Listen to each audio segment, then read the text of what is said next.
तवांग मामले को लेकर दिए गए कांग्रेस सांसद राहुल गांधी के बयान पर बवाल मच गया है। उनके बयान को लेकर भाजपा के नेताओं ने अपनी प्रतिक्रिया दी है। भाजपा के राष्ट्रीय अध्यक्ष जेपी नड्डा ने कहा कि राहुल गांधी का काम हमारी सेना का मनोबल गिराने का काम करता है। इसकी जितनी निंदा किया जाए कम है। भारतीय सेना शौर्य और शौर्य का प्रतीक है। उत्तर प्रदेश के मुख्यमंत्री योगी आदित्यनाथ ने कहा कि राहुल गांधी का बयान अपमानजनक है और राष्ट्र विरोधी तत्वों को प्रेरित करता है। यह अंतर्राष्ट्रीय स्तर पर भारत और भारतीय सेना का अपमान करने वाला है। हम इसकी निंदा करते हैं। डोकलाम घटना के दौरान हमारे सैनिकों का सम्मान करने के बजाय उनका चरित्र स्पष्ट दिख रहा है। बयान सच में भारत की सेना का मनोबल तोड़ने का काम करती है और इसकी जितनी भी भर्त्सना की जाए, जितनी भी निंदा की जाए, वह कम है। भारत की सेना अद्भुत शौर्य और पराक्रम की प्रतीक है। जब जब देश पर संकट आया है, भारत की सेना मुस्तैदी के साथ देश की सेवा और रक्षा में लगी रही है। हम सब लोग जानते हैं कि कम्युनिस्ट पार्टी ऑफ चाइना ने कम्युनिस्ट पार्टी के साथ एमओयू साइन किया और हम यह भी जानते हैं कि चीनी दूतावास ने राजीव गांधी फाउंडेशन को किस तरीके से आर्थिक मदद और फंडिंग की है। शायद यही कारण है कि राहुल गांधी बार बार चीनी भाषा और पाकिस्तान की भाषा बोलते हैं। हम सब लोगों को यह भी याद रखना चाहिए कि जब भारत की फौज डोकलाम में मुस्तैदी के साथ खड़ी थी, उस समय चुपचाप चीनी दूतावास में राहुल गांधी चीनी अधिकारियों के साथ गुपचुप बातचीत कर रहे थे। यह बताता है कि उनकी राष्ट्रभक्ति कितनी प्रश्न चिन्ह के साथ घिरी हुई है। हम सबको यह भी पता है कि उन्होंने सर्जिकल स्ट्राइक और पुलवामा पर भी प्रश्न उठाए थे। यह बताता है कि वो भारत की भाषा नहीं बोलते हैं, वो भाषा बोलते हैं जो पाकिस्तान बोलता है। मैं पुनः ऐसे बयान की निंदा करता हूं, भर्त्सना करता हूं और सच में ये देश के लिए राहुल गांधी की मानसिकता को दर्शाता है। ये उनके मानसिक दिवालियेपन का नतीजा है, ऐसा मैं मानता हूं। वरिष्ठ नेता है, पूर्व अध्यक्ष राहुल गांधी का बयान अत्यंत ही अमर्यादित, बचकाना और राष्ट्र विरोधी तत्वों को प्रेरित करने वाला, अंतर्राष्ट्रीय स्तर पर भारत और भारत की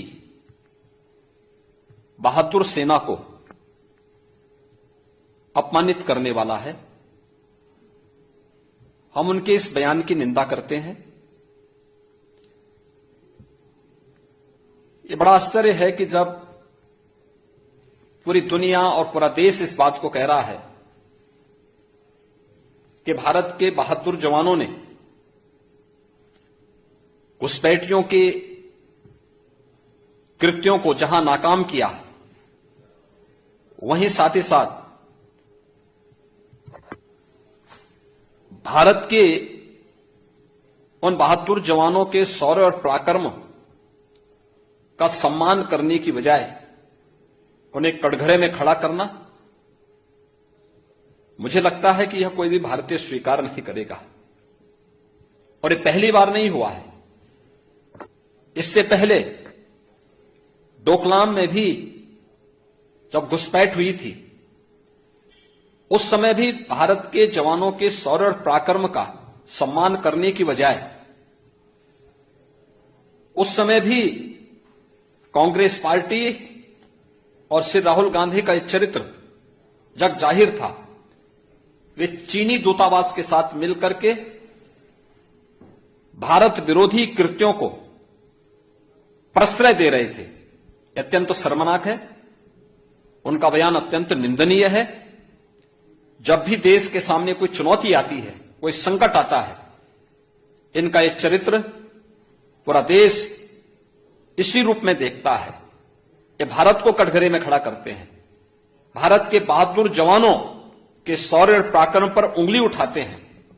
हम कांग्रेस और राहुल गांधी की इस सोच की निंदा करते हैं और उनसे ये मांग करते हैं कि वह देश की और देश की जनता से, देश के बहादुर जवानों से माफी मांगे और देश को ये बार बार कटघरे में खड़ा करने की अपनी बचकाना और मर्यादित आचरण से वह मुझे लगता है कि उनको बचना चाहिए।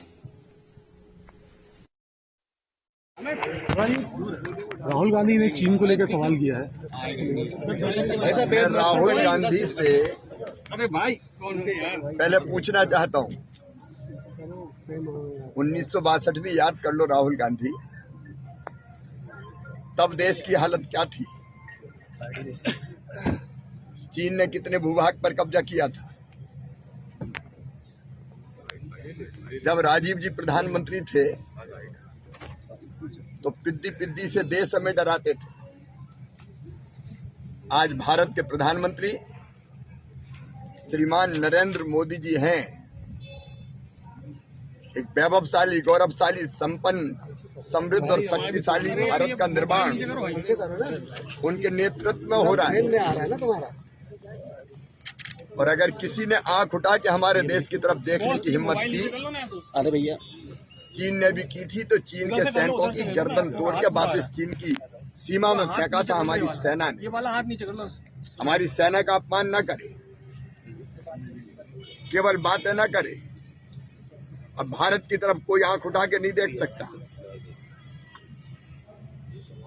प्रधानमंत्री श्रीमान नरेंद्र मोदी जी ने कह दिया है और कह नहीं रहे, हम कर रहे हैं। हम किसी को छेड़ेंगे नहीं, लेकिन किसी ने हमें छेड़ा तो हम उसे छोड़ेंगे नहीं। एयर स्ट्राइक, सर्जिकल स्ट्राइक सारी दुनिया देख रही है। राहुल को पहले 62 देखना चाहिए, उसके बाद बात करेंगे। Bureau report team, top story news.